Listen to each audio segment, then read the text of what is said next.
करते हैं। जब भी हमें हमारे कैमरा टीम्स जहाँ भी जाते हैं वो सब यही कहते हैं कि जो मतदाता हो या कैंडिडेट हो वो सब यही बात करते हैं, मोदी पर भरोसा।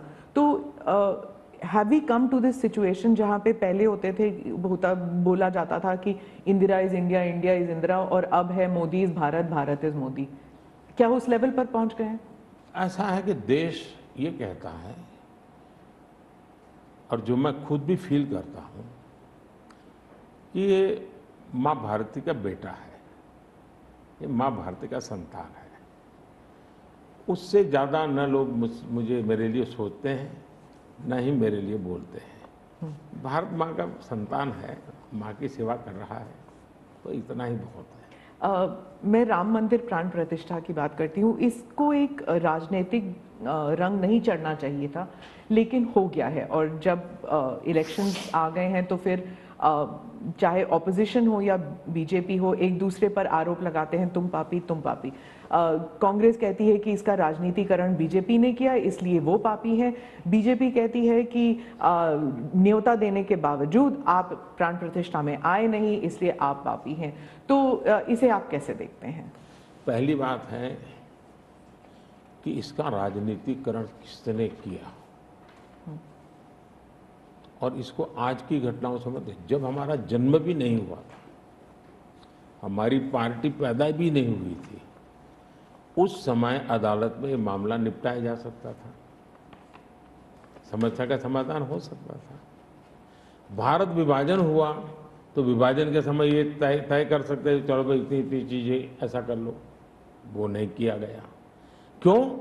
कि एक ऐसा हथियार हाथ में है, जो हथियार वोट बैंक पॉलिटिक्स के लिए मजबूती का एक दांव है, इसलिए उसको पकड़ के रखा गया और बार बार उसको भड़काया गया।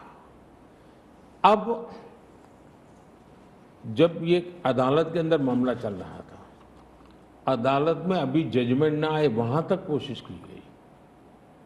न्यायिक प्रक्रिया से होना चाहिए, तो हमारा संविधान हमें कहता है, और सरकार की तो जिम्मेवारी है, लेकिन उसमें भी अड़ंगे डालना, ये क्यों?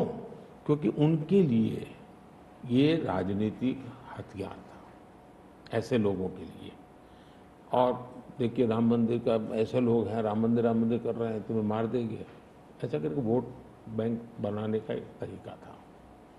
अब हुआ क्या, राम मंदिर बन गया तो उनके हाथ से वो मुद्दा ही चला गया। अब वो किसी को डरा नहीं पा रहे हैं, राम मंदिर आ जाएगा, आ गया, कुछ नहीं हुआ, आग नहीं लगी कोई।